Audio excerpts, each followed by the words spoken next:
উম্মতেরা আমার এত নিয়ামত খাইয়াও মাত্র 2টা ঘন্টা সময় আমার ইবাদতে তোমার কল্যাণে ব্যয় করতে পারবা না। আমি আল্লাহ তোমাকে ছাড় দিব না, রেডি হইয়া যাও। আমি আল্লাহ পাক করায় গন্ডায় তোমার এই নিয়ামতের হিসাব নিব। সুম্মা লাতুসআলুন্না ইয়াওমাইযিন আনিন নাঈম। আমি আল্লাহ কিয়ামতের ময়দানে আমার নিয়ামতের হিসাব চাইব। আমার দাও পানি ফ্রি ব্যবহার করেছো, আমার আইন মানছো কিনা বলো। আমার দাও ফ্রি সূর্যের আলো ভোগ করেছো, আমার হুকুম মানছো কিনা বলো। সব নিয়ামতের আমি হিসাব নিব সেদিন, পালানোর কোনো রাস্তা নেই। ও যুবক, কয়দিন আর দুনিয়াতে বাহাদুরি করবা? এমন একটা দিন নাই যুবকের লাশের খবর নেই। কয়দিন আর বাঁচবা দুনিয়ায়? গাড়ির নিচে যুবকের লাশ, পানির নিচে যুবকের লাশ, ঘুমের বিছানায় যুবকের লাশ। ও যুবক, আল্লাহর কোরআন সত্য, নবীর কথা সত্য। কেমন সত্যবাদী নবী আমার, 63 বছর হায়াতে ভুলেও কোনোদিন একটা মিথ্যা কথা বলেন নাই। ওই নবীর কথা মিথ্যা মনে করিও না রে বাবা। আজকে আমি তোমার পায়ে ধরে ধরে বুঝাইতেছি রে যুবক, এত কষ্ট করি, এত বুঝাই। তাবলীগওয়ালারা, পীর সাহেবরা, ওলামায়ে কেরাম, জুমার খতিবরা এত বয়ান করেন, বিনয়ের সাথে পাও ধরে বয়ান করে, এত বুঝাই। কারণটা কি রে বাবা? আজকে আমিও তো তোমার মতো প্যান্ট শার্ট টাই লাগায় দাড়ি কাইটা যদি রাস্তায় চলতাম, কেউ আমারে বাধা দিত না, আমি স্বাধীনভাবে চলতে পারতাম। কিন্তু না, এই গরমের ভিতরে টুপিটাও ফালাই নাই, দাড়িটাও কামাই নাই, লম্বা জামাটাও ফালাই নাই। যত কষ্ট হোক নামাজ বাদ দেই না রে বাবা, পর্দা রক্ষা করে চলার চেষ্টা করি, আপনাদের পায়ে ধরে ধরে বুঝাবার চেষ্টা করি। এর একমাত্র কারণ আল্লাহর কোরআন সত্য, নবীর কথা সত্য। গুনাহ নিয়ে কবরে গেলে হাসরের ময়দানে আযাব, কবরে আযাব। নেক আমল নিয়ে গেলে জান্নাত, কবরে শান্তি, পরকালেও শান্তি। আপনার আমার নবী, যার কোনো গুনাহ নাই, সেই নবীও আম্মা জান আয়েশার হুজরায় বসে গুনগুন গুনগুন করে কান্না করেন। আম্মা জান আয়েশা রাদিয়াল্লাহু তাআলা আনহা বলেন, রহমতের নবী আমার, কেন আপনি আমার হুজরায় বসে কাঁদেন? আমি আয়েশা কোনো বেয়াদবি করলাম নাকি? বলে না, করো নাই। কেন কাঁদেন হে নবী? নবী বলেন, হাসরের ময়দানে ভয়ঙ্কর অবস্থা হবে, সেই ভয়ে কান্না করতেছি, আমার উম্মতের কি হালাত হবে। আম্মা জান আয়েশা রাদিয়াল্লাহু তাআলা আনহা বলেন, হাসরের ময়দানের হালাত কেমন হবে ইয়া রাসূলুল্লাহ? রহমতের নবী বলেন, ও আয়েশা, নবীদের কোনো গুনাহ নাই, হাসরের ময়দান এতটা ভয়ঙ্কর হবে, এই জমিনটা হবে হাসরের মাঠ, সূর্যের গরমে জমিনটা তামা হয়ে যাবে। অপরদিকে জাহান্নামের আগুনের গরম, আল্লাহ নিজের রাগান্বিত আওয়াজ দিবেন, লিমানিল মুলকুল ইয়াউম লিল্লাহিল ওয়াহিদিল কাহ্হার। নবী বলেন, ও আয়েশা, আল্লাহ পাকের কুদরতি রাগান্বিত আওয়াজে হাসরের ময়দানটা থরথর করে কেঁপে উঠবে, জমিনটা সূর্যের গরমে এত তাপ, মানুষগুলো দাঁড়াবে, নারী পুরুষ সব উলঙ্গ, কারো গায়ে কোনো পোশাক থাকবে না, নারীরাও উলঙ্গ, পুরুষেরাও উলঙ্গ দাঁড়াবে। সূর্যের গরমে জমিনে দাঁড়াতে পারবে না, এমন কঠিন হালাত, উম্মতেরা বেকারার হয়ে দৌড়াবে। আদম নবীর কাছে যাবে, নবী কাঁদবেন, বলবে, সরো, আমি আমার চিন্তা নিয়ে পাগল, আমার উপায় আজ হাসরের মাঠে আল্লাহর কাছে কি হবে। মুসা নবীর কাছে যাবে, তিনিও বলবেন, আমার উপায় কি হবে, আমি সুপারিশ করতে পারবো না। এইভাবে ইব্রাহিম নবী, ঈসা নবীর কাছে যাবে। আম্মা জান আয়েশা বলেন, নবী তারপরে কি হবে? মায়ার নবী বলেন, এই উম্মতেরা সর্বশেষ, যখন কোন নবীর কাছে গিয়ে একটা ঠাই পাবে না, ঘুরতে ঘুরতে আমার কাছে হাজির, আমার দরবারে আসবে উম্মতেরা। ও নবী আপনাকে কোথায় পাবে? রহমতের নবী বলেন, ও আয়েশা, আমি রব্বে কারীমের মাকামে মাহমুদে সিজদায় পড়ে কান্নায় বিভোর হয়ে যাব। এমন কান্নার আওয়াজ, আমি কান্নায় বিভোর। আমার কান্না দেখে আল্লাহ বলবেন, নবী আপনি কাঁদবেন না, মাথা উঁচু করেন। আল্লাহ পাক আমাকে সুসংবাদ দিয়া বলবেন, নবী আপনি কাঁদেন আপনার উম্মতের জন্য। ও আয়েশা, সব নবীরা কান্না করবেন নিজেকে বাঁচাবার জন্য, আর আমি কান্না করে একবারও বলবো না আল্লাহ আমারে বাঁচায় দেও। আমি কান্না করে বারবার বলবো, আল্লাহ আমার উম্মতের বাঁচাও, আমার উম্মতের বাঁচাও, উম্মতের বাঁচাও।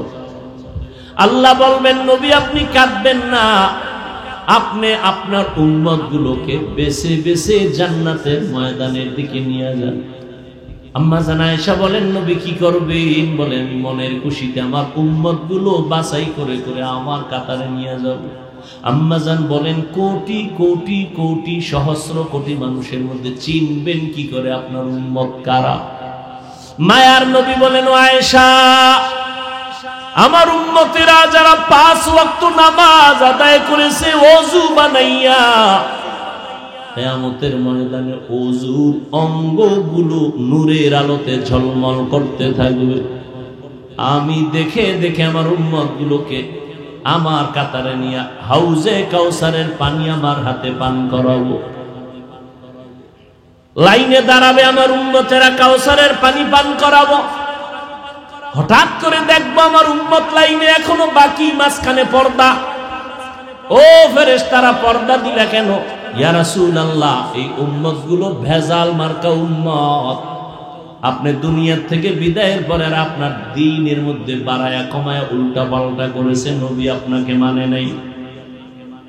নবী বলেন, সোহকান সোহ, আমি আশাবাদী আমি ওমর হতে পারি। এই পরিমাণ আশা আমার অন্তরে আছে। পক্ষান্তরে যদি আল্লাহ ওয়াদা করেন, ঘোষণা করেন সব মানুষ জান্নাতে যাবে, একজন জাহান্নামে যাবে, আমি আল্লাহর আযাবের এতটাই ভয় করি যে ওই জাহান্নামী আমি হয়ে যাই নাকি।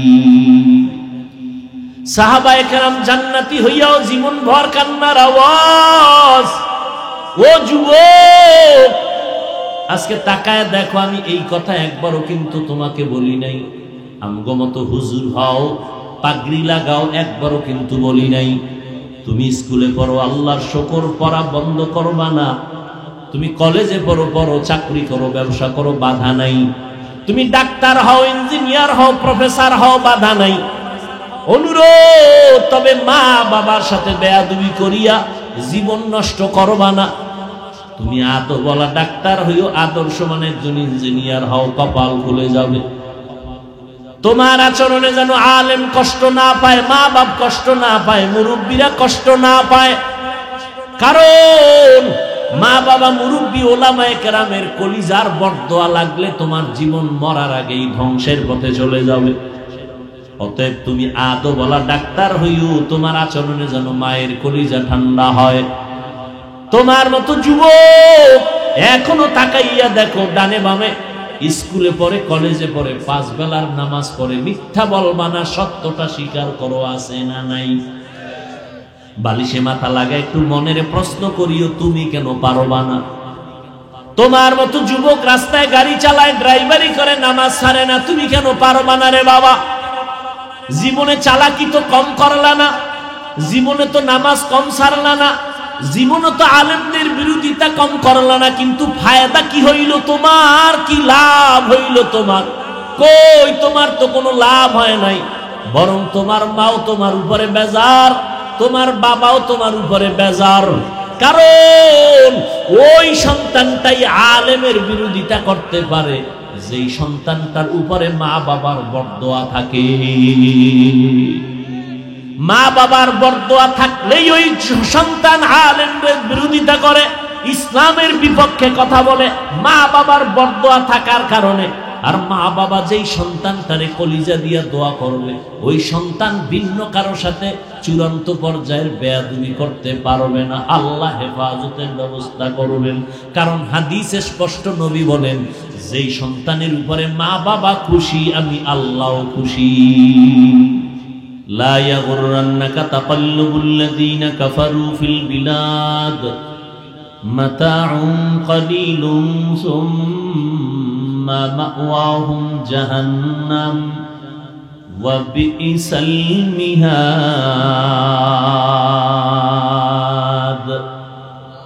কাফের বেঈমানদের অট্টালিকা গুলশান দেখে পাগল হইও না।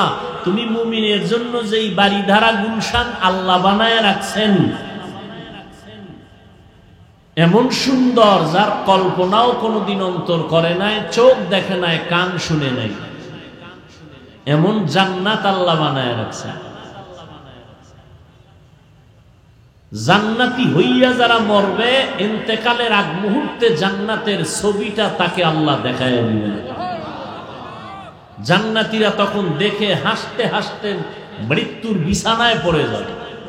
আর গুনাহগারেরা জাহান্নামী যারা মৃত্যুর কালে কোন জাহান্নাম তার জন্য অবধারিত ছবিটা দেখবে, দেখে ভয়ে আতঙ্কিত অবস্থায় চোখ উল্টায় যাবে, হাত পা বাঁকা হয়ে যাবে, এমত অবস্থায় মৃত্যুর কোলে ঢলে পড়বে। তো আল্লাহ পাক রব্বুল আলামিন দুনিয়াতে মানুষ পাঠাবার ক্ষেত্রে প্রথম বললেন, আমি মানুষ ও জিনকে সৃষ্টি করি নাই। হ্যাঁ করেছি, করি নাই কথা বলে মানুষের ব্রেনকে পরিষ্কার করে দিলেন। তোমাদের সৃষ্টি করি নাই মানে কোনো উদ্দেশ্যেই তোমাদের সৃষ্টি করি নাই, একটা উদ্দেশ্যে তোমাদেরকে সৃষ্টি করেছে, সেটা হলো আমার ইবাদত। অর্থাৎ আমার ইবাদত ছাড়া আর কারো ইবাদত করা যাবে না। ইবাদত কি? ইবাদত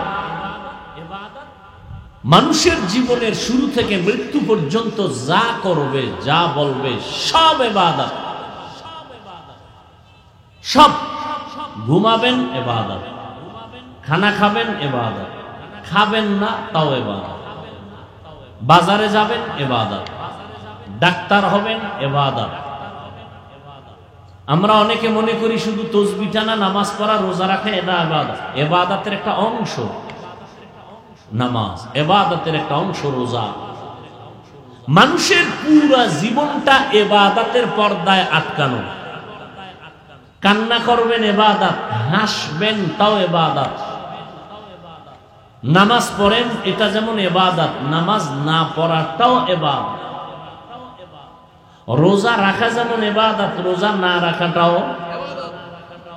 ছিদ্রান্বেষণকারীরা এতটুকু বয়ান শুনে যদি চলে যায়, আর আগামীকালকে যদি ঘোষণা দেয় নামাজ পড়া ইবাদত, না পড়াটাও ইবাদত, যেমন আমি বলছি এই অংশটুকু কেটে দিয়ে দিবে, নামাজ না পড়াও ইবাদত, বাস এতটুকু দিয়ে দিবে।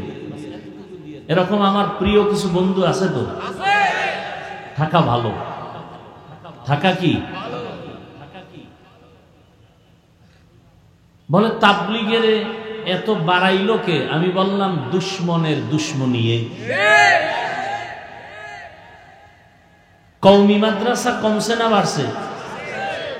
সত্য কথা আমি কিন্তু শুরুতেই বলছি, মানেন আর না মানেন স্বীকার করবেন, কওমি মাদ্রাসা কমতেছে না বাড়তেছে? কারণ কি? দুশ্মনের দুশ্মনী এগুলোকে বাড়াচ্ছে। দুশ্মনের দুশ্মনী, যত দুশ্মনী করবে আরো বাড়বে। বাংলাদেশের প্রত্যেকটা ঘর হবে একসময় কওমি মাদ্রাসার একটা কারখানা, একটা গোডাউন। এর কারণ বান্দা চাইলে কিছুই হয় না, আল্লাহ চাইলে সব হয়। বান্দা চাইলে কিছুই হয় না, আল্লাহ চাইলে সব হয়। নমরুদ নামের বান্দা চাইল ইব্রাহিম নবীকে আসতে দিবে না, আল্লাহ চাইলেন ইব্রাহিমকে তো পাঠাবই তোর নাকের ডগায়। নমরুদেরটা টিকলো না, কারটা টিকলো? আল্লাহ। ফেরাউন চাইল মুসা নামের বান্দা জমিনে আসবে না, শত শত শত বাচ্চাকে হত্যা করেছে। আল্লাহ চাইলেন মুসাকে আমি পাঠাবই, তোর ঘরে পাঠাইয়া তোর টাকায় খাওয়াইয়া বড় বানায় তোর গালে চর লাগায় তোকে শেষ করবে। কাটটা টিপলো। ভারতের ব্রিটিশ বেঈমান ওরা চাইলো ভারতের জমিনে কোরআনের আলো থাকবে না, শত হাজারো মাদ্রাসা সরকারের টাকায় চলতো, তার তালা লাগায় দিল, টাকা বন্ধ করে দিল, হাজার হাজার হাজার আলেমকে জিন্দা জবাই করে ফাঁসি দিয়ে গাছের সাথে লাশটা ঝুলাই দিল। ভারতের জমিনে কোরআনের আলো রাখবেন না। আল্লাহ চাইলেন পৃথিবীতে যত কোরআনের আলো জ্বলবে তার পাওয়ার হাউস হবে ভারতে। হয়েছে না হয় নাই? কি কি দেওবন্দ। আপনারা জানেন মিশরে একটি আরবি বিশ্ববিদ্যালয় আছে, জানেন? নাম বলেন। জামিয়া আল আজহার। এটা এমন একটা আরবি বিশ্ববিদ্যালয় যার দ্বিতীয় কোনো শাখা পৃথিবীতে নেই। কোন শাখা? দেওবন্দ আরবি বিশ্ববিদ্যালয়টা এমন একটা বিশ্ববিদ্যালয় যার শাখা নাই বলতে কোনো রাষ্ট্র নেই। বর্তমান দুনিয়াতে ইসলামের লাইনে যত খেদমত চলে প্রত্যেকটা লাইনে দেওবন্দীদের সর্বোচ্চ অবদান। অস্বীকারী মুনাফিক। তো বান্দা চাইলে কিছুই হয় না, আল্লাহ চাইলে সব হয়। তো আল্লাহ পাক রব্বুল আলামিন মানুষের জেহেনকে সাফ করে বললেন, আমি মানুষ আর জিন বানাই নাই, হ্যাঁ বানিয়েছি একটা কাজের জন্য, কাজের নাম মা খালাকাতুল জিন্না ওয়াল ইনসি বাখা জুজ ইবাদত নিস্তে মাকসুদ আজ্জাহা। আল্লাহ তাআলা মানুষ বানাইলেন ইবাদতের জন্য। নামাজ পড়া যেমন ইবাদত, নামাজ না পড়াটাও ইবাদত। রোজা রাখা যেমন ইবাদত, না রাখাটাও ইবাদত। খানা খাওয়া ইবাদত, খানা না খাওয়াটাও ইবাদত। তবে এগুলো বিনা শর্তে না, দুইটা শর্তের বিনিময়। কয়টা শর্ত? এক নাম্বার শর্ত রেজা বিল কাজা, দ্বিতীয় শর্ত হলো তরিকায়ে রাসূল। যা করবা মুমিন, যা বলবা সব হবে আল্লাহর সন্তুষ্টির জন্য। যা করব যা বলবো সব হবে মদিনাওয়ালা নবীর তরিকা। নবীজির তরিকায় নামাজ পড়বেন ইবাদত, নবীর তরিকা বাদ দিয়ে নামাজ পড়বেন ইবাদত হবে না। মাগরিবের 3 রাকাত ফরজ। কয় রাকাত? 3 রাকাত ফরজ।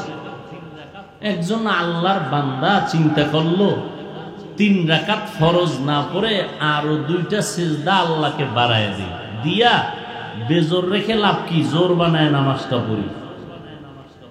তাহলে 4 রাকাত হলে একটা জোর হবে, 2টা সিজদা আল্লাহ বেশি পাবে। নিছক আল্লাহর মহব্বতেই আর 1 রাকাত বাড়ায় বলল, দুনিয়ার জন্য না। বলুন তো সওয়াব হবে? কি হবে? নামাজ হবে। ওই 1 রাকাত হবে না, বাকি 3 রাকাত হবে না। আল্লাহ কয় চালাকি করলি কেন? দাঁড়াইয়া আবার কানে ধর, কানে ধরে আবার নতুন করে নামাজ পড়ো। কারণ সে তো 2টা সেজদা আল্লাহকে বেশি দিয়েছে, এরপর হয় না কেন? রসুলের তরিকায় নেই, রসুলের তরিকায় নেই। এজন্য যা করব যা বলবো সব রসুলের তরিকায়। রসুলের তরিকায় আপনি হাসি দিবেন সওয়াব ইবাদত, রসুলের তরিকায় কান্না করবেন ইবাদত, রসুলের তরিকায় খানা খাবেন ইবাদত, রসুলের তরিকায় রোজা রাইখা খানা না খাওয়া ইবাদত। রোজা রাখছি যেমন ইবাদত। একজনে 30টা রোজা রাইখা আবেগ বেড়ে গেছে, চিন্তা করে ঈদের দিনও রোজা রাখি, হবে? কেন? নবীজির তরিকায় নাই। হামসুরাতো হামসিরাতে মুস্তফা দর তামামি हाले उकुन इत्तिबाए सुन्नते खैरुल बशर गिरे लाजिम तब यबी ऐ पेशा। এরে নবীর আশিক ভালো করে শুনো, আল্লাহ মানুষ ইবাদতের জন্য দুনিয়ায় পাঠাইছেন, আর কোন কাজের জন্য আল্লাহ পাঠান নাই। জমিনে মানুষ তুমি ইবাদত, বিবাহ করা ইবাদত, সন্তানাদি নেয়া ইবাদত। রহমতের নবী বলেন, তুমি নিজের হালাল কামাই রুজির একটা অংশ তোমার স্ত্রীর পেছনে যদি ব্যয় করো, কিয়ামতের ময়দানে এই অংশটার সওয়াব নেকের পাল্লায় উঠানো হবে। স্ত্রীকে যদি একটা লোকমা দাও, একটা কাপড় দাও, সাদকা হিসাবে সওয়াব। সন্তানের পেছনে যা ব্যয় করবা সব সাদকার সমান সওয়াব। আল্লাহ রাব্বুল আলামিন মানুষকে বেশি ভালোবেসেছেন, কারণ এই জমিনের মধ্যে আল্লাহ মানুষকে বড় মহব্বত করে বানাইছেন। ফেরেশতাকে আল্লাহ এত মহব্বত করেন না, মানুষকে যে মহব্বত করেন। আর এই মানুষের ভেতরে আল্লাহর কাছে আরো বেশি দামি, বেশি প্রিয় যাদের ভেতরে থাকবে আল্লাহর মহব্বত, আল্লাহর মহব্বত, রসুলের মহব্বত। আল্লাহ পাক রব্বুল আলামিন বলেন, ও গোলাম, ইবাদতের জন্য আমি দুনিয়াতে পাঠাইলাম। তার মানে এটা না যে ইবাদত করতে গেলে ব্যবসা করা যাবে না, ইবাদত করতে গিয়া চাকরি করা যাবে না, এটা ভুল কথা। আমার নবীও ব্যবসা করেছেন, সাহাবায়ে কেরামও ব্যবসা করেছেন, আউলিয়ায়ে কেরাম ব্যবসা করেছেন। ব্যবসা করাটাও ইবাদতের অন্তর্ভুক্ত। আল্লাহ বলেন, আহাল্লাল্লাহুল বাইআ ওয়া হাররামার রিবা, আমি ব্যবসাকে করেছি হালাল, সুদকে করেছি হারাম। ব্যবসা হালাল, সুদ কি হারাম, নিকৃষ্ট হারাম। সুদের খাতায় যাদের নাম থাকবে এদের কোন আমল আল্লাহর আদালতে কবুল হবে না। আল্লাহ বলেন, ইয়া আইয়ুহাল্লাযীনা আমানুত্তাকুল্লাহ ওয়া যারু মা বাকিয়া মিনার রিবা ইন কুনতুম মুমিনিন। ও মুমিন, আল্লাহকে ভয় করো, তাকওয়া অর্জন করো, সুদের রাস্তা থেকে নিজেকে বাঁচাও যদি প্রকৃত মুমিন হও। ফাইন লাম তাফআলু ফাযানু বিহারবিন মিনাল্লাহি ওয়া রাসূলিহি, যদি আমি আল্লাহর ভয় না নিয়া তোমার গায়ের জোরে অপরাধ করো, রেডি হও, আমি আল্লাহ আর আমার রাসূল তোমার সাথে যুদ্ধ করার জন্য রেডি। ব্যবসা হালাল, ব্যবসা ইবাদত। কেমন ইবাদত? আল্লাহর নবী ব্যবসা করেছেন, আবু বকর সিদ্দিক প্রথম খলিফা ব্যবসা করেছেন। আমাদের মাযহাবের ইমামে আযম আবু হানিফা রাহমাতুল্লাহ আলাইহি ব্যবসা করেছেন। আল্লাহ কোরআনের আইন করে দিলেন ব্যবসা হালাল। নবীজি বলেন, ক্বালান নবী সাল্লাল্লাহু আলাইহি ওয়া আলিহি ওয়াসাল্লাম, আত-তাজিরু সুদুকুল আমিন মা'আন নাবিয়্যিন ওয়াস-সিদ্দীকিন ওয়াশ-শুহাদা'i ওয়াস-সালিহিন। আল্লাহর নবী বলেন, ও ব্যবসায়ীরা, হালাল ভাবে যদি ব্যবসা করো, কিয়ামতের ময়দানে নবীগণ, সিদ্দিকগণ, শহীদগণের সাথে জান্নাত পেয়ে যাবে। ব্যবসা হালাল, এটা ইবাদত। কোন ব্যবসা? যেই ব্যবসা নবী করেছেন, সাহাবায়ে কেরাম করেছেন, তাদের ব্যবসার মধ্যে কোনো ধোঁকা নাই, কোনো মিথ্যা নাই, কোনো ধোঁকা নাই, কোনো মিথ্যা নাই। ইমামে আযম আবু হানিফা রাহমাতুল্লাহি আলাইহি কাপড়ের ব্যবসা করেছেন। কাপড়ের মধ্যে একটা কাপড় একটু দাগ লাগানো, ছেঁড়া, ছিদ্র আছে, ফোঁটা আছে, ত্রুটি আছে, কাপড়টা আলাদা রাখলেন। আর ম্যানেজারকে বললেন, আমার ভাই তোমরা কাপড়টা আলাদা রাখো, চিহ্ন দিয়া রাখো, কেউ যদি কিনতে আসে বলে দিও কাপড়ের মধ্যে ত্রুটি আছে, এই টাকা দাম ছিল এখন এত টাকা কম দিয়া নিয়ে যাও, বলে দিও। কাপড়টা বিক্রি হয়ে গেল, কিন্তু ক্রেতাকে বলতে মনে নাই কাপড়ের ভেতরের মধ্যে ত্রুটি। ইমামে আজম আবু হানিফা রাহমাতুল্লাহ আলাইহি আসলেন, আবার খবর নিলেন ওই ত্রুটিযুক্ত কাপড়টা কি আছে না বিক্রি হয়েছে? বলে হ্যাঁ বিক্রি হয়ে গেছে। বলা হয়েছিল নি কাপড়ের মধ্যে ত্রুটি আছে? বলে বলতে মনে ছিল না। ইমামে আজম আবু হানিফা লোক রেডি করে এলানের জন্য বের করে দিলেন, যাও এলান করো, আবু হানিফার দোকান থেকে কাপড় কে নিছু, অমুক তারিখের কাপড়টা ফিরায় দাও, না হয় টাকা ফিরায় নাও, কাপড়ের মধ্যে ত্রুটি আছে। এর নাম হালাল ব্যবসা। লাকাদ জানাল বিলাদা ওয়া মান আলাইহা ইমামুল মুসলিমিনা আবু হানিফা বুধ ইমামে বাসফা আসরাজে উম্মতনে মুস্তফা। রহমতের নবী ব্যবসা শিখায় গেলেন, সাহাবায়ে কেরাম ব্যবসা শিখায় গেলেন। আমরাও যদি ওই লাইনে ব্যবসা করি, আমাদের ব্যবসাটা জান্নাতের পাল্লায় চলে যাবে।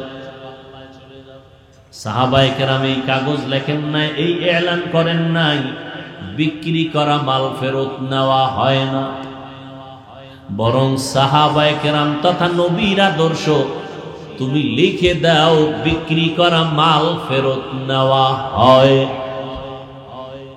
এখন তুমি মনে করবা একটু লস হয়ে যাবে, একটা কাপড় বিক্রি করলাম রমজানে ঈদের বাজার, সে আইসা ফেরত দিল, আমার লস হয়ে গেল। নবী বলেন তুমি তো মুমিন, তুমি তো বেঈমান না, তুমি তো আল্লাহ চিনো, রসুল চিনো, কোরআন জানো, হাদিস জানো, পরকাল বিশ্বাস করো, তোমার তো দুনিয়াটাই যথেষ্ট না, তোমার অনন্ত কাল শান্তির ঠিকানা জান্নাত পরকাল, অতএব তুমি এত পেরেশান কেন? তুমি যদি কাপড়টা ফিরাইয়া টাকা ফেরত দাও, নবী বলেন ওই টাকা দান করার সওয়াব পেয়ে যাবে। ওয়ামা খালাকুতুল জিন্না ওয়াল ইনসা ইল্লা লিয়াবুদুন।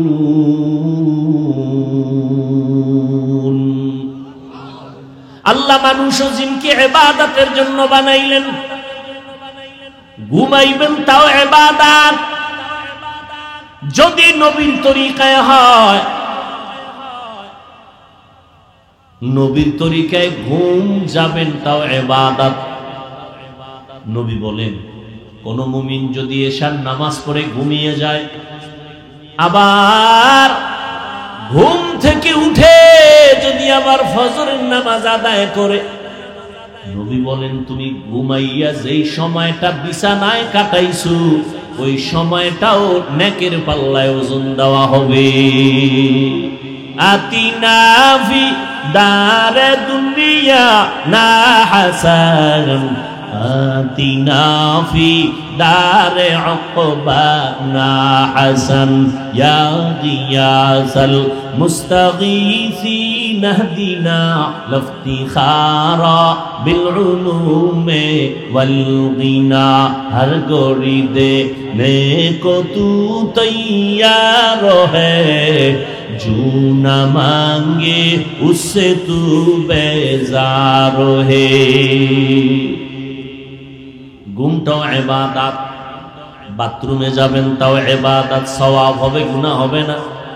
নবীর তরিকায় যাবেন, বাম পা দিয়া বাথরুমে ঢুকবেন, দোয়া পড়ে, দোয়া পারেন না শুধু বিসমিল্লাহ বলে ঢুকবেন। বাথরুম ভেতরের অংশটা একটা ফিতনার জায়গা, একটা মুসিবতের জায়গা। অদৃশ্য দুশ্মন ওই বাথরুমে বসে আছে। এজন্য নবী বলেন খালি মাথায় বাথরুমে যেও না, খালি পায়ে যেও না। খালি মাথায় বাথরুমে যাইও না, খালি পায়ে বাথরুমে যাও না, বাম পা দিয়ে ঢুকো। দোয়া পড়িয়া ঢুকবার, দোয়া যদি না পারো অন্তত বিসমিল্লাহ বলে ঢুকো। বাথরুমে গিয়া যখন বসবা হাঁটুর উপরে কাপড় উঠাবা না। কাফের মুশরিকরা কয় তুমগো নবী শ্রেষ্ঠ নবী না? কাহা কয় তুমগো নবী শ্রেষ্ঠ কেমনে? বাথরুম কেমনে করবে তাও হাতে নাতে শিখায়। এটা একটা কথা হইল? আমার নবী কেমনে বাথরুমে যাবে, পানিটা ব্যবহার কোন সিস্টেমে করবে, বসবে কেমনে, তাও আমার শ্রেষ্ঠ নবী শিখায় গেছে। বাথরুমে গিয়া বসবে, হাঁটুর উপরে কাপড় উঠবে না। নাম্বার 2, বাম পায়ের উপরে ভর করে বসবে, এটা সুন্নাত। আমি চ্যালেঞ্জ দিয়ে গেলাম, নোয়াখালীর মুসলমান বাথরুমে অ্যাক্সিডেন্ট হয়, পড়ে যায়, হয় না? আল্লাহর কসম করে বলে গেলাম, রাসূলের সুন্নাত অনুযায়ী যদি বাথরুম ব্যবহার করো, ইনশাআল্লাহ ফেরেশতা এসে তোমার সাহায্য করবে। কয়জনে বাথরুমে গিয়ে আমরা টিস্যু ব্যবহার করি, খালি মাথায় যাই না, খালি পায়ে যাই না? কয়জন? বাথরুমের চাপ আসলে হুঁশ থাকে না, দৌড়, দরজা খোল তাড়াতাড়ি, আর ধাম করে গিয়ে পড়ে যায়। সুন্নতের চিন্তা নেই, কোন পা দিয়া ঢুকছি কোন পা দিয়া বের হয়েছি খবরই নেই। নবীর তরিকায় দুনিয়ার কাজ করবেন সওয়াব, আর নবীর তরিকা বাদ দিয়া নেকের কাজ করবেন, কাজটা নেক কাজ, কিন্তু নবীর তরিকায় করেন নাই, গুনাহ হবে, সওয়াব হবে না। দোকানদারি দুনিয়ার কাজ, নবীর তরিকায় করেন আখিরাতের কাজ হয়ে যাবে। নামাজ পড়া আখিরাতের কাজ, নবীর তরিকা বাদ দিয়ে করবেন কোনো কাজ হবে না, সওয়াব নাই, বাতিল। একটু আগে মাগরিবের নামাজের উদাহরণ দিলাম, রোজার উদাহরণ দিলাম। সিজদা করা একটা বড় ইবাদতের অংশ। মানুষের জীবনের সব থেকে আল্লাহর কাছে বিনয়ী হওয়া একমাত্র নমুনা সিজদা। আল্লাহ এত খুশি হন, আস-সাজিদু ইয়াসজুদু আলা কাদামির রহমান। বান্দা যখন সিজদা দেয় কপাল ঠেকায় মাটিতে, রাসূল বলেন রহমানের কদম মোবারকে সিজদা দেয়। কিন্তু সেই দামি সিজদা যদি কেউ গাছে দেয়, বট গাছে, কবরওয়ালারে, কি সওয়াব হবে? কেন? নবীর তরিকায়। আরে আল্লাহ ছাড়া আর কেউ যদি সিজদা পায় সম্মানের কারণে, আমার রাসূলকে আগে দাও। পৃথিবীর ইতিহাসে আমার রাসূলকে কেউ মোহাব্বত করে, রাসূলের মোহাব্বত তো সীমাহীন। কেমন মোহাব্বত? রাসূলকে আমার আল্লাহ মোহাব্বত করে। সব নবী রাসূল আল্লাহর আশিক, আর আমার আল্লাহ নিজে মুহাম্মদের আশিক। নবীর জন্য আসমান আশিক, জমিন আশিক, নদীর মাছ, গাছ, সমস্ত প্রাণীরা নবীর আশিক। সেই নবীকে কোনদিন কোন আশিক প্রাণী একটা সিজদা দেয়নি। নবীর ইন্তেকালের পরে পৃথিবীতে যত মাজার শরীফ আছে, আমার রাসূলের মাজার থেকে দামি মাজার আছে? আর বলেন তো, রাসূলের ইন্তেকালের পরে ১৫০০ বছর পর্যন্ত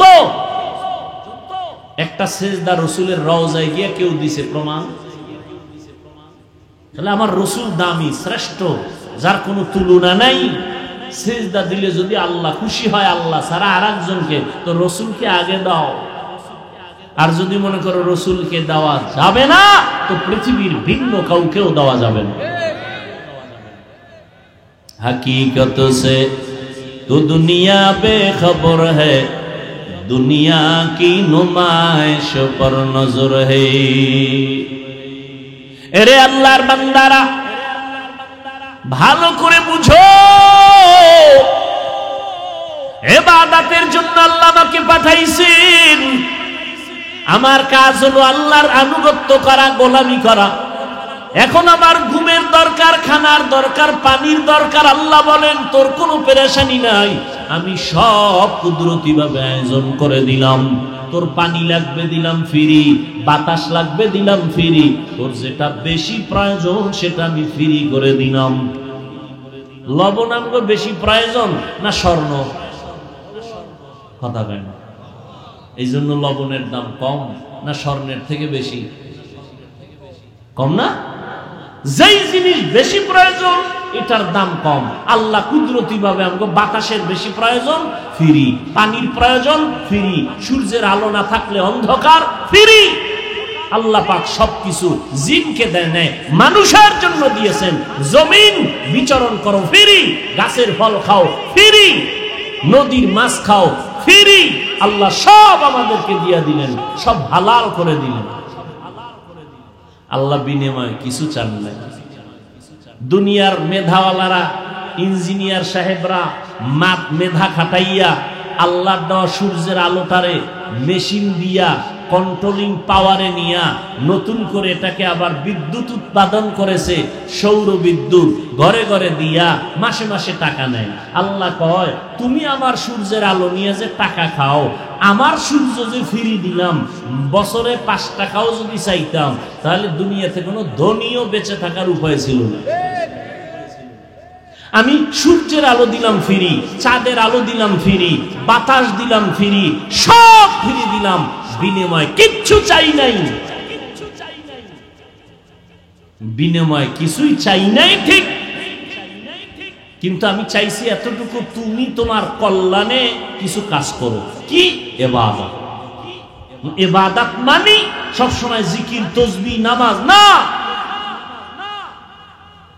ঘুমাবেন, ইবাদত। আল্লাহ কয়, বান্দা 24 ঘন্টার পর্দা লাগায় দিছি তোর হায়াতটাকে। এই 24 ঘন্টার মধ্যে আমি আল্লাহ তোর শরীরের মহা ঔষধ হিসাবে দিলাম রাতের ঘুম। এটা আল্লাহর দেওয়া ফ্রি শরীরের মহা এক ঔষধ, রাতের ঘুম। আমরা এটাকে ধ্বংস করেছি গজবের মোবাইল দিয়ে। সারা রাত মোবাইলে কবিরা গুনাহ, কবিরা গুনাহ, কবিরা গুনাহ, কবিরা গুনাহ। চেহারা শেষ, জীবন যৌবন শেষ, চরিত্র শেষ, লেখাপড়া শেষ। আল্লাহর দেওয়া রাতের ঘুম ফ্রি। আল্লাহ বলেন, বান্দা 24 ঘন্টার 22 ঘন্টা তোমাকে দিলাম, তুমি তোমার ব্যক্তি কাজে লাগাও। দোকানদারি, ব্যবসা, চাকরি, লেখাপড়া। 22 ঘন্টা তুমি এটা তোমার ব্যক্তি কাজে লাগাও। 24 ঘন্টার 22 ঘন্টা তোমার ব্যক্তি পরিবারে দাও। থাকে কয় ঘন্টা বলেন? মাত্র 2টা ঘন্টা তুমি তোমার কল্যাণে আমার জন্য ব্যয় করো। 24টা ঘন্টার ভেতরে 22 ঘন্টা তোমার ব্যক্তি পরিবারে ব্যবহার করো, ব্যবসা, দোকানদারি, চাকুরি, লেখাপড়া। বাকি থাকলো 2টা ঘন্টা, এটা তোমার কল্যাণে আমি আল্লাহর জন্য ব্যয় করো। তাও একত্রে পারবা না, তোমার সময় হাতে নাই, একত্রে 2 ঘন্টা দিতে পারবা না। আমি আল্লাহ কত দয়া তোমারে করেছি। আমি আল্লাহ পাক এই 2 ঘন্টা সময় আলাদা ভাগ ভাগ করে দিলাম, যাতে তোমার কাজের ক্ষতি না হয়। বলে কেমনে? ফজরের 4 রাকাত নামাজে 20টা মিনিট সময় ব্যয় করো। ঘুম থেকে উঠিয়া ফজরের নামাজে 20টা মিনিট ব্যয় করো, আবার ঘুমাও। এরপরে তুমি দোকানে যাও, চাকরিতে যাও, ব্যবসায় যাও। আবার জোহরের সময় তোমার পেটে ক্ষুধা লাগছে, বাসায় আসো। আইসা আবার তুমি তোমার ফ্রি হইয়া গোসল করে জোহরের 10টা রাকাত নামাজে আর আবার 20 মিনিট সময় ব্যয় করো। এরপরে খানা খাইয়া রেস্ট নিয়ে আবার দোকানে যাও। আবার আসরের সময় একটু ক্ষুধা লাগতে পারে, হালকা নাস্তা করো, আবার 4 রাকাত নামাজে 20 মিনিট সময় দাও। আবার তুমি দোকানদারি করো, চাকরিতে যাও। মাগরিবের 5 রাকাত সময় 20 মিনিটটা ব্যয় করিও। আবার তুমি তোমার কাজে যাও। এশার নামাজের সময় আবার 9 রাকাত নামাজ পড়ে 20টা মিনিট সময় দিও। তোমার চাকরির যেন ঝামেলা না হয়, আমার আইন মানতে গিয়া তোমার যেন চাকরির সমস্যা না হয়। ফাঁকে ফাঁকে ফাঁকে ফাঁকে সময় দিয়া দিও। 5 বেলার নামাজ, ফজরে 20 মিনিট, জোহরে 20 মিনিট, আসরে 20 মিনিট, মাগরিবে 20 মিনিট। এশার নামাজে 20 মিনিট দাও, দিয়ে এরপরে নামাজ পড়ে তুমি বাসায় গিয়া স্ত্রী পরিবারের হক আদায় করে ঘুমাও। ও আল্লাহর বান্দা, আমার দেওয়া ফিরি বাতাস ভোগ করলা, পানি ভোগ করো ফিরি, আমার দেওয়া সূর্যের আলো ভোগ করলা ফিরি, আমার দেওয়া চাঁদের আলো ভোগ করতেছো ফিরি। আমি বিনিময়ে কিচ্ছু চাই নাই। আমি বলি নাই আমার ঘরে আইসা গামছা কোমরে বাইদা ইবাদত করো, পরিবারে যাইবা না, আমি আল্লাহ এমন আইন করি নাই। একজন সাহাবী নবীর কাছে গিয়া বলেন, ইয়া রাসূলুল্লাহ, আমার মনে চায় আমি জঙ্গলে যাইয়া সারা দিন রোজা রাখি, সারা রাত ইবাদত করি, বিয়ে শাদী করব না। মদিনার নবী বলেন, লা রুহবানিয়াতা ফিল ইসলাম, ইসলামের মধ্যে বৈরাগ্যের একাকিত্বের কোনো স্থান নাই। অতএব তুমি সবারে মিলাইয়া আল্লাহর ইবাদতে সময় কাটাও। আল্লাহ বলেন, আমার দেওয়া পানি, আমার দেওয়া বাতাস, আমার দেওয়া সবকিছু ভোগ করলি, আমি আল্লাহ বিনিময়ে কিছুই চাইলাম না। তোর চাকরি করা বন্ধ কর, তাও বলি নাই। ব্যবসা বন্ধ করো বলি নাই। লেখাপড়া বন্ধ করো বলি নাই। সব ঠিক রাখার ফাঁকে ফাঁকে 20 মিনিট করে সময় দিয়ে ফজরের 4 রাকাত নামাজ পড়ো, মাগরিবের 5 রাকাত পড়ো, আসরের 4 রাকাত পড়ো। এই মাত্র 2টা ঘন্টার সময় তুমি তোমার কল্যাণে আল্লাহর জন্য দিবা, তাও যেন তোমার ব্যক্তিগত পরিবারের কাজে কোনো আঘাত না লাগে। এত সুন্দর সুযোগ দেওয়ার পরেও যারা এই সময়টা দিয়া নামাজ পড়বা না, আমি আল্লাহ তোমাকে সোজা ছেড়ে দিব না। আমি আল্লাহ পাক তোমার জন্য বানায় রাখছি জাহান্নাম। ইন্নাল আবরারা লাফি নাঈম ওয়া ইন্নাল ফুজ্জারা লাফি জাহিম। নেক আমল করিয়া যদি আসো জান্নাত, গুনাহ করিয়া যদি যাও জাহান্নাম। জান্নাতটা কেমন, জাহান্নাম কেমন, আল্লাহ তাও কোরআনে বয়ান করেছেন। জান্নাতিন তাজরি মিন তাহতিহাল আনহার, এমন জান্নাত আমি নেক আমলওয়ালাদের দান করব, যেই জান্নাতের তলদেশে নহর থাকবে, মধুর নহর, দুধের নহর, প্রবাহমান ঝর্ণা দ্বারা থাকবে। এমন জান্নাত যেখানে কোনো বাথরুমের ব্যাগ হবে না, অশান্তির বেড়াজাল নাই। এমন জান্নাত, যেই জান্নাতে কোনো কালো মানুষ নাই, বুড়া বুড়ি থাকবে না, সব হবে যুবক যুবতী এবং শ্রেষ্ঠ সুন্দর সুন্দরী। এমন জান্নাত আমি আল্লাহ দেওয়ার ওয়াদা করলাম। নেক আমল করিও, আর যারা আমার এত নিয়ামত খাইয়াও মাত্র 2টা ঘন্টার সময় আমার ইবাদতে তোমার কল্যাণে ব্যয় করতে পারবা না, আমি আল্লাহ তোমাকে ছাড় দিব না। রেডি হইয়া যাও, আমি আল্লাহ পাক করায় গন্ডায় তোমার এই নিয়ামতের হিসাব নিব। সুম্মা লাতুসআলুন্না ইয়াওমাইযিন আনিন নাঈম, আমি আল্লাহ কিয়ামতের ময়দানে আমার নিয়ামতের হিসাব চাইব। আমার দেওয়া পানি ফ্রি ব্যবহার করেছো, আমার আইন মানছো কিনা বলো। আমার দেওয়া ফ্রি সূর্যের আলো ভোগ করেছো, আমার হুকুম মানছো কিনা বলো। সব নিয়ামতের আমি হিসাব নিব, সেদিন পালানোর কোনো রাস্তা নেই। ও যুবক, কয়দিন আর দুনিয়াতে বাহাদুরি করবা? এমন একটা দিন নাই যুবকের লাশের খবর নেই। কয়দিন আর বাঁচবা দুনিয়ায়? গাড়ির নিচে যুবকের লাশ, পানির নিচে যুবকের লাশ, ঘুমের বিছানায় যুবকের লাশ। ও যুবক, আল্লাহর কোরআন সত্য, নবীর কথা সত্য। কেমন সত্যবাদী নবী আমার, 63 বছর হায়াতে ভুলেও কোনোদিন একটা মিথ্যা কথা বলেন নাই। ওই নবীর কথা মিথ্যা মনে করিও না রে বাবা। আজকে আমি তোমার পায়ে ধরে ধরে বুঝাইতেছি রে যুবক, এত কষ্ট করি, এত বুঝাই, তাবলীগওয়ালারা, পীর সাহেবরা, ওলামায়ে কেরাম, জুমার খতিবরা এত বয়ান করেন, বিনয়ের সাথে পাও ধরে বয়ান করে, এত বুঝাই। কারণটা কি রে বাবা? আজকে আমিও তো তোমার মতো প্যান্ট শার্ট টাই লাগায় দাড়ি কাইটা যদি রাস্তায় চলতাম, কেউ আমারে বাধা দিত না, আমি স্বাধীনভাবে চলতে পারতাম। কিন্তু না, এই গরমের ভিতরে টুপিটাও ফালাই নাই, দাড়িটাও কামাই নাই, লম্বা জামাটাও ফালাই নাই। যত কষ্ট হোক নামাজ বাদ দেই না রে বাবা, পর্দা রক্ষা করে চলার চেষ্টা করি, আপনাদের পায়ে ধরে ধরে বুঝাবার চেষ্টা করি। এর একমাত্র কারণ আল্লাহর কোরআন সত্য, নবীর কথা সত্য। গুনাহ নিয়ে কবরে গেলে হাসরের ময়দানে আযাব, কবরে আযাব। নেক আমল নিয়ে গেলে জান্নাত, কবরে শান্তি, পরকালেও শান্তি। আপনার আমার নবী যার কোনো গুনাহ নাই, সেই নবীও আম্মা জান আয়েশার হুজরায় বসে গুনগুন গুনগুন করে কান্না করেন।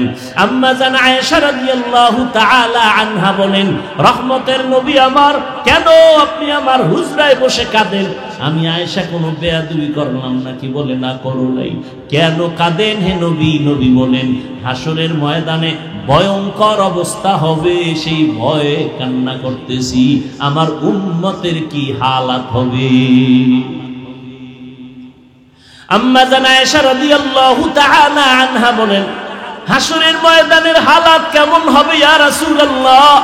রহমতের নবী বলেন, ও আয়েশা, নবীদের কোনো গুনাহ নাই, হাসরের ময়দানে এতটা ভয়ঙ্কর হবে, এই জমিনটা হবে হাসরের মাঠ, সূর্যের গরমে জমিনটা তামা হয়ে যাবে।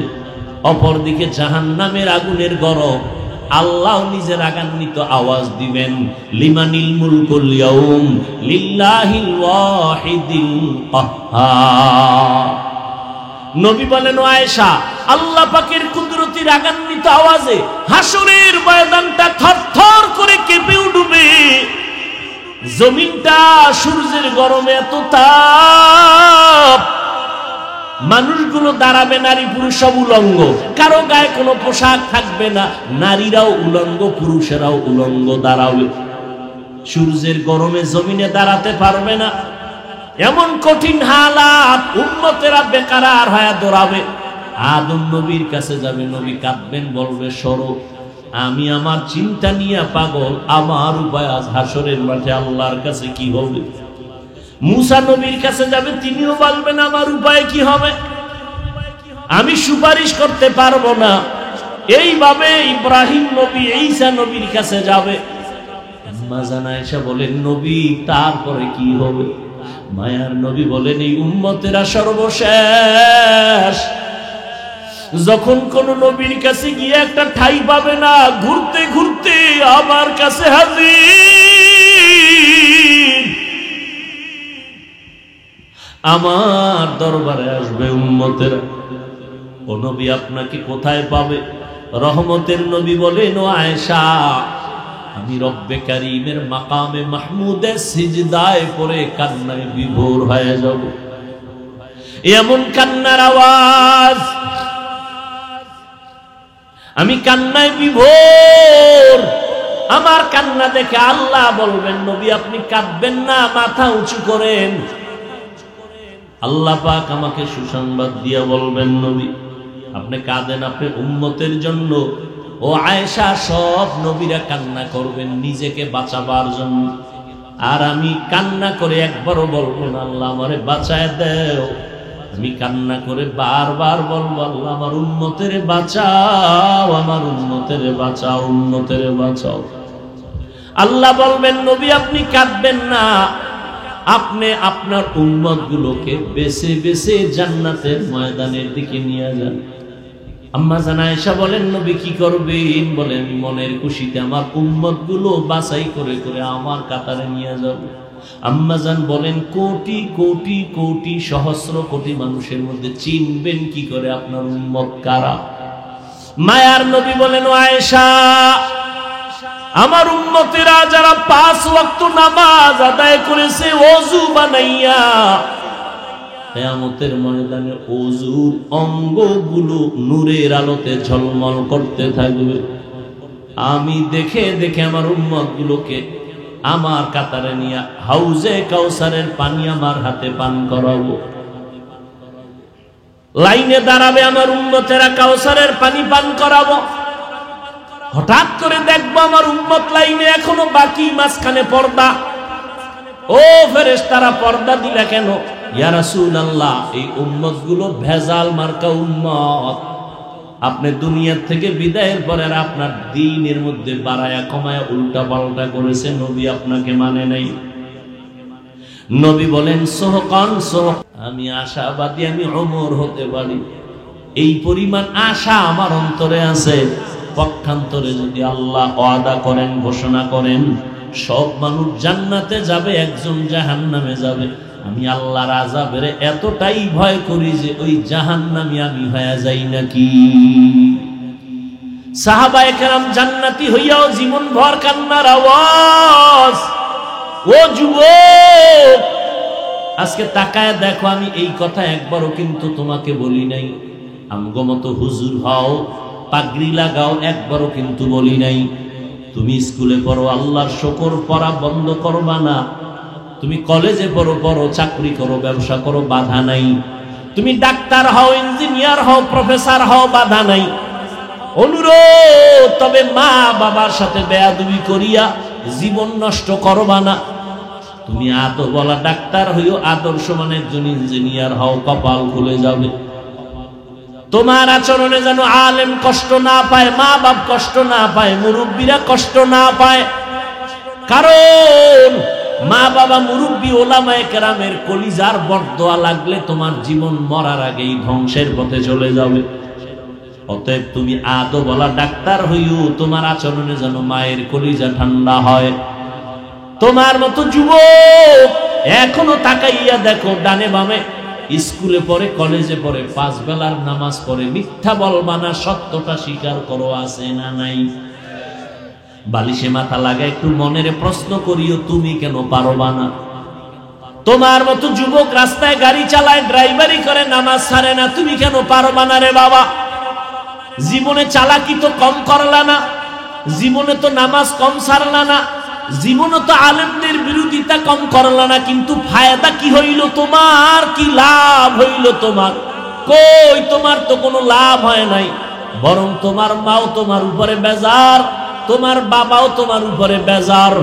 কারণ ওই সন্তানটাই আলেমের বিরোধিতা করতে পারে যেই সন্তানটার উপরে মা বাবার বরদোয়া থাকে।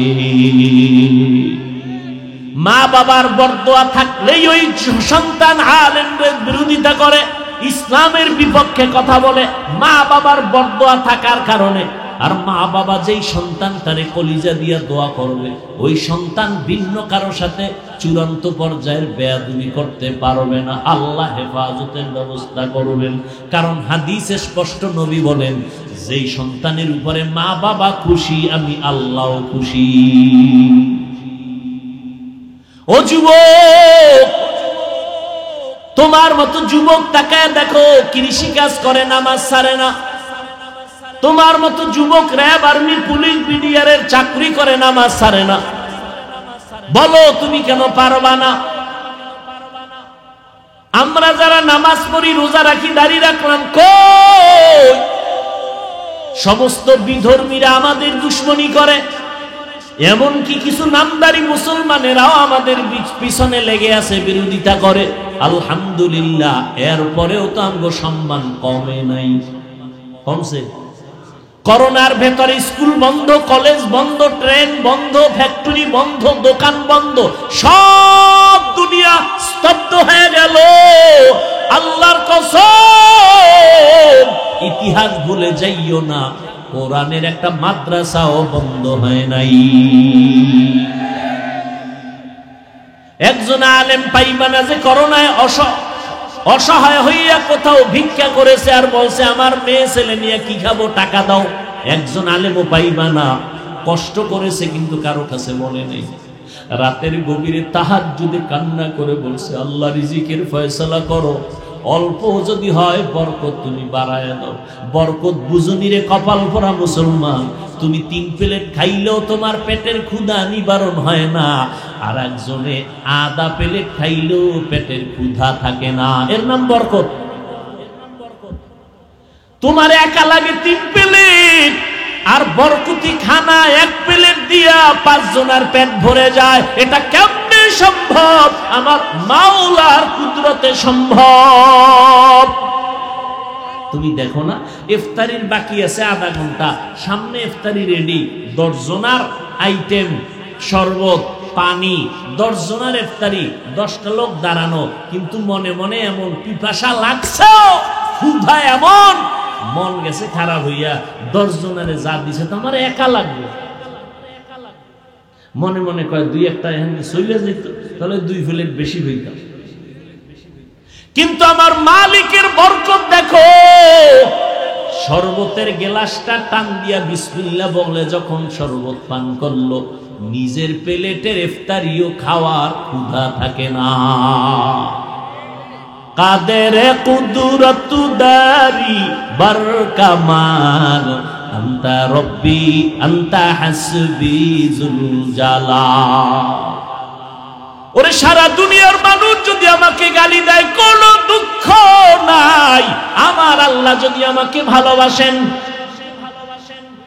ও যুবক, নবীর পেছনে দুশমন, সাহাবায়ে কেরামের পেছনে দুশমন, আল্লাহর খাস বান্দাদের পেছনে দুশমন। ও যুবক বাবারা, পায়ে ধরে ধরে বলে গেলাম, তুমি যতই কিছু বলো না কেন, ভাবো না কেন, চালাকি করো না কেন, আজকে তুমি কার পাল্লায় বইরা আলেমের পিছনে লাগছো? জানুনি তোমার সাথে মরণকালে কেউ যাবে না। তোমার জামাটা বেলেট দিয়া আপনজনেরা কেটে কেটে রেখে দিয়া 3টা সাদা কাপড়ের প্যাকেট বানায় বিদায় দিবে, এমন একটা জায়গায় কবরে রাখবে, কেউ দিনের বেলাও সেখানে যায় না, ভয়। অতএব তুমি কার পাল্লায় পড়ি আমার মাওলারে ভুলছো? কার পাল্লায় পড়িয়া তুমি নবীর সুন্নতের জবাই করতেছো রে বাবা? তুমি জানোনি তুমি যদি তার সাথে আঘাত লাগায় দাও, মোবাইলের নাম্বার ডিলিট করবে, পারলে তোমার কল্লাটারে দেহ থেকে ডিলিট করে দিবে। কেউ দুনিয়াতে আপন না রে বাবা। যতটুকুই জমিনে তোমাদের আপন থাকে, আল্লাহর কসম খেয়ে বলে গেলাম, একমাত্র আহলে হক উলামায়ে কেরাম উম্মতের আপন, এছাড়া আর কেউ বিনা স্বার্থে তোমার সহযোগিতা করবে না। দেখো না করোনায় বাবায় মরিয়া গেছে, ছেলেরা লোক দিয়া টাকা দিয়া লাশটারে রাস্তায় ফালায় রাখছে, দরজা লাগায় দিছে, লক করে দিছে। বাবার লাশটা কুত্তায় খাইলো না, জানাজা পড়লো, আর একবারও জানালা দিয়ে তাকায় নেই। কিন্তু এই লাশগুলো দেখছো নি, শত শত করোনার লাশ, আমার দেশের টুপিওয়ালারা আলেমরা কাঁধে নিয়া গোসল করাইছে, কাফন পরাইছে, দাফন করাইছে, শত শত লাশ, একজন আলেমও করোনায় মরে নাই।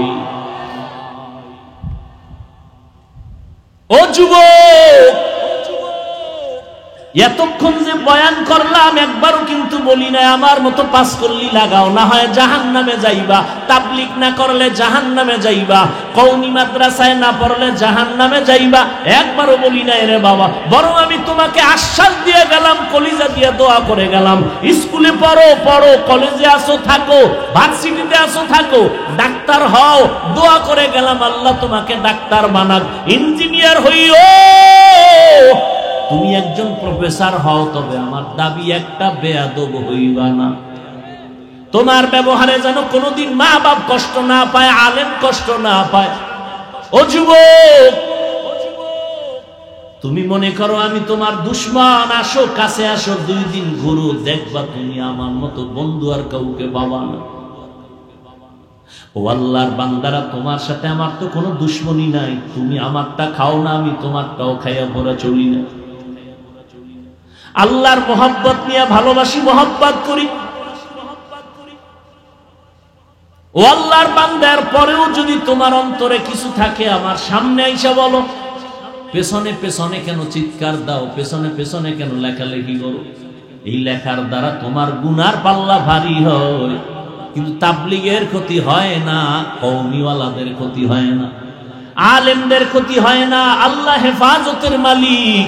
ইখলাস নিয়ে যারা চলবে, আল্লাহ তাদের জীবনটাকে ধন্য করে দিবেন। ও আল্লাহর বান্দারা, অতএব আল্লাহর জন্য 2টা ঘন্টার সময় আজকে বের করবা। আল্লাহ ব্যবসা নিষেধ করে নাই, চাকরি নিষেধ করে নাই, 2 ঘন্টার সময় আল্লাহর জন্য নিজের কল্যাণে দাও। তাও একসাথে দেওয়া লাগবে না, ফজরে 4 রাকাত 5-20 মিনিট, জোহরে 10 রাকাতে 20 মিনিট, মাগরিবের 5 রাকাতে 20 মিনিট, আসরের 4 রাকাতে 20 মিনিট, এশার 9 রাকাতে 20 মিনিট দাও আল্লাহর কাছে। আল্লাহ কয় বান্দা আমি তওবার দরজা খুলে রাখলাম, জীবন ভর যদি গুনাহ করো আর একবার বলো আল্লাহ বুঝতে পারি না মাফ করে দাও, আল্লাহ বলেন তোর জীবনের সব গুনাহ 1 সেকেন্ডে মাফ করে দিব। তবে এটাও সত্য কথা, হেদায়েতের মালিক আল্লাহ। নবীর বয়ানে আবু জাহাল কালেমা পড়ে না, কত বড় বেঈমান। আবার নবীকে জবাই করতে আসিয়া কালেমা পড়ে নিল হযরত ওমর। এর নাম কপাল। সবার কপালে হেদায়েত হবে না। কেউ বয়ান শুনে অন্তর তৈরি করবে আর নামাজ ছাড়বো না, দাড়ি কাটবো না, বেপরদায় চলবো না, মা বাবারে কষ্ট দিব না, ওলামায়ে কেরামের বিরুদ্ধাচরণ করে গুনাহগার হব না, নবীর তরিকা মেনে চলবো, তওবা করে গিয়া নামাজটা ধরে ফেলবে। আবার একদল বয়ানের পরে বাইরে গিয়া সমালোচনা করবে, এই ভুল সেই ভুল, এটা হয় না। নিজেও নামাজ পড়বে না, যারা নামাজ পড়বে তাদেরও পছন্দ করবে না, নিজেও দাড়ি রাখবে না, যারা দাড়ি রাখবে তাদেরও পছন্দ করবে না। এই রকম কপাল পোড়াও এই জমিনের মধ্যে অভাব নাই। অতএব আমি বলবো রে ভাইজানেরা, ও বাবাজিরা, ও পর্দার আড়ালের আম্মা জানেরা, আপনাদের জীবনটা বড় ধন্য। আপনারা নবীদের মায়ের মতো মা, সাহাবায়ে কেরামদের মায়ের মতো মা, আলেমদের মায়ের মতো মা। আজকে স্টেজে প্রায় 25টা সন্তান কোরআনের হাফেজ, এদের মাথায় পাগড়ি দেওয়া হলো। এদের মা বাবার কলিজা কত ধন্য, এদের মা বাবা জীবনটা কত ধন্য হয়ে গেল। এই সন্তানগুলো হাফেজে কোরআন হয়ে গেল, মা বাবাও ধন্য হয়ে গেল। এরে আম্মা জান, আপনার কি মনে চায় না সন্তানকে কোরআন পড়নেওয়ালা ডাক্তার বানাবেন, কোরআন পড়াইয়া ইঞ্জিনিয়ার বানাবেন, কোরআন পড়াইয়া প্রফেসর বানাবেন? আপনার সন্তান আপনার আদর্শ নিয়া ডাক্তারি করবে, মা বাবার জন্য কলিজা ভরে দোয়া করবে, কোরআন পড়বে। এমন একটা সন্তান যদি বানাইতে পারেন, জীবন ধন্য, দুনিয়াও ধন্য, আখিরাতও ধন্য। ও মা, এখন থেকে তওবা করে নেন, নিজেও নামাজ পড়বেন, সন্তানকেও নামাজি বানাবেন, নিজেও কোরআন পড়বেন, সন্তানকেও কোরআন পড়নেওয়ালা বানাবেন।